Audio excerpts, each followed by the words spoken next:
Oi, gente. Voltei com o segundo vídeo sobre a história da Mariah Carey que eu tinha prometido. E esse não é o último, ainda vai ter mais um, tá? E queria começar ele falando de um momento icônico da carreira da Mariah Carey. Quer dizer, qual que não foi, né? Mas esse, se vocês ficaram revoltados com o meu último vídeo, né? Com a questão do machismo no mercado de música, olha só isso que aconteceu. Em 92, Mariah já tinha lançado 2 álbuns. Em 90, um álbum com o nome dela, e em 91, o Emotions. E ela já estava, né, fazendo um sucesso relativamente grande. E aí a crítica musical começou a circular rumores de que ela era uma cantora de estúdio. Por isso que ela não estava saindo em turnê mundial. Assim, né, naquela época, a crítica musical tinha o poder mesmo de moldar o perfil de um cantor, de uma banda, interferir nas vendas, o que eu acho que a crítica musical não tem esse poder hoje. Mas, o que teve que acontecer? O que os caras da Sony que gerenciavam a carreira dela tiveram que fazer? Eles marcaram um MTV Unplugged para provar que ela cantava mesmo, que ela tinha aquela técnica vocal e que ela alcançava aquelas notas que eles escutavam nos CDs. É inacreditável, né? Mas é o que aconteceu.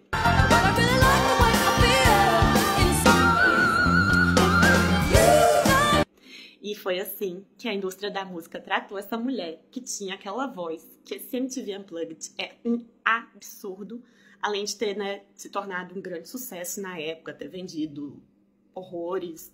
Enfim, esse mesmo mercado de música que duvidou que Mariah Carey cantava foi o mesmo que, 2 anos antes, tinha dado o Grammy pro Milli Vanilli. Agora, não vem me dizer que isso era um trauma, porque agora passaram a questionar todo mundo se cantava ou não.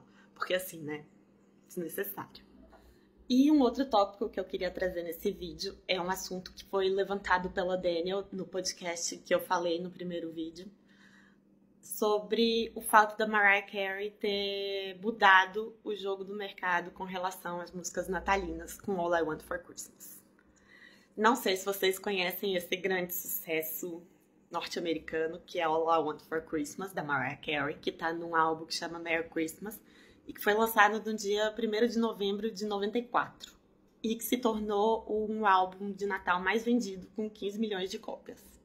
O All I Want for Christmas, né, a canção, se tornou um standard natalino, né, tocado em todos os natais, e cresce em popularidade a cada ano.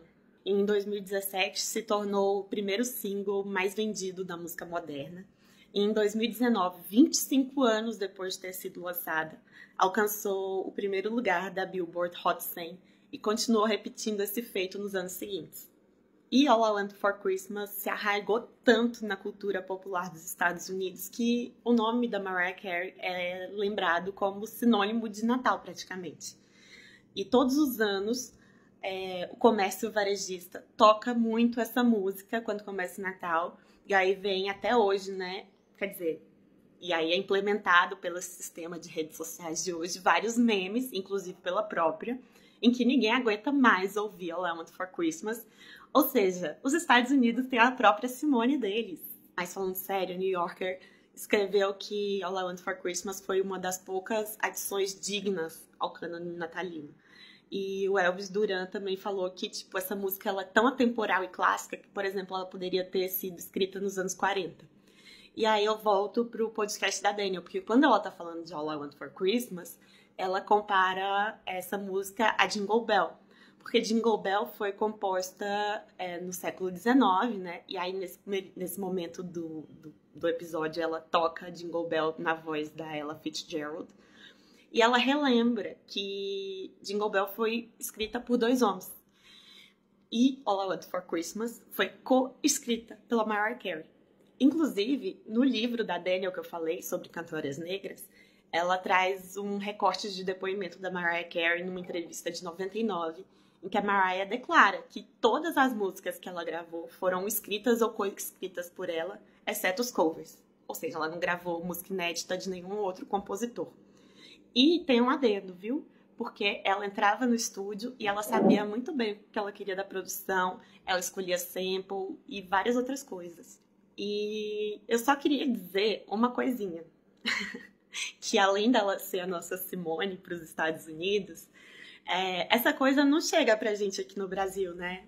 Porque a gente tem o nosso próprio cânone e que ele é muito forte e muito bem construído na nossa imaginação. Porque toda vez que chega o Natal, né? Que todos os comércios varejistas e todo mundo que sai na rua vai escutar. Então é Natal da Simone. Isso também é motivo de memes, de vídeos e etc.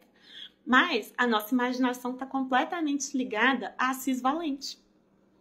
E as interpretações dessa música do Assis Valente por João Gilberto, por Caetano Veloso, cantar nas escolas, ou seja, assim, né? Não vem cultura americana, que a gente é foda, a gente tem a Anitta, entendeu? A gente tem nosso próprio Natal. Isso aqui não rola essa colonização musical.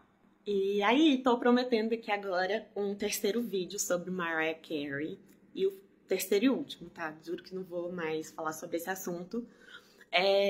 Mas como eu comentei sobre ela escolher os samples, vou contar a história de como o Tom Mottola, o primeiro marido dela, depois que eles se separaram, quis, né, sacanear ela e foi sabotagem mesmo. Tem depoimentos, inclusive, de pessoas que trabalhavam com ele naquela época que declaram que foi uma sacanagem que ele fez com Mariah Carey. E como ele roubou uma ideia original de sample que ela teve para uma música e entregou isso para outra cantora pop. E não foi a primeira vez que ele fez isso. Então ele roubou a ideia e uma parceria que ela ia fazer com um rapper, que eu não vou falar quem, porque se eu falar vai ser muito fácil de adivinhar qual é a música. Pra quem não sabe, né? Pra quem é fã de Mariah Carey ou acompanha isso, já vai saber o que eu tô falando.